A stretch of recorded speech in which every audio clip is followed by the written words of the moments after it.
নমস্কার, আপনারা দেখছেন ওঙ্কার বাংলা। আপনাদের সঙ্গে রয়েছি আমি সৌমি। নজর রাখবো গুরুত্বপূর্ণ খবরের দিকে। কুলটি বিধানসভার অন্তর্গত আসানসোল পুরসভার ৭৩ নম্বর ওয়ার্ড এলাকার বিজেপি পার্টি অফিসের সামনে শুক্রবার মহিলারা বিক্ষোভ দেখান।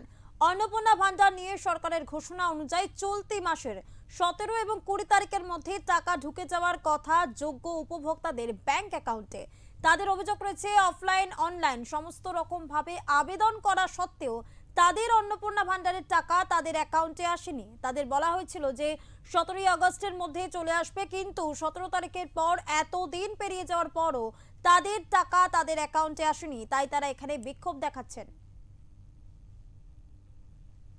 দেখলাম তারপর 17 আগস্ট সবাই দেখলো, আশা করলো ঠিক আছে 20 আগস্ট পর্যন্ত উপায় করা যাক। তাহলে কি বলছে বলো?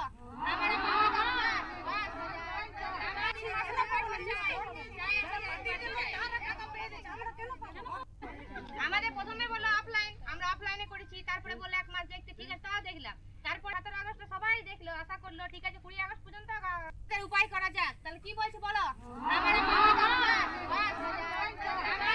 বলছি এখানে অন্নপূর্ণা ভান্ডারে যাদের পাওয়ার যোগ্যতা ছিল, আজ 3 মাস ধরে ওরা ফর্ম ফিল আপ করে যাচ্ছে। প্রথমে অফলাইন করা হয়েছিল, অফলাইনও আসেনি। অনলাইনে করলো, কিন্তু অনলাইনেও এখনো পর্যন্ত পায়নি। যাদের পাওয়ার যোগ্যতা, এই মহিলাগুলো আজ পর্যন্ত এখনো 3 মাস হয়ে গেল, কারোর আন্ডার প্রসেসিং এ দেখাচ্ছে, কিন্তু কোনো ইনকোয়ারির কোনো খোঁজ খবর নেই। যারা পুরনো প্রথম থেকে পেয়ে আসছে তারাই এখনো পর্যন্ত 3 মাস হয়ে গেল ওদেরই টাকা ঢোকানো হচ্ছে। নতুন কোনো রকম কোনো তথ্য ভুল আছে কি না আছে সেটাও এখনো পর্যন্ত কারোর খোঁজ খবর পাওয়া যাচ্ছে না। অবৈধ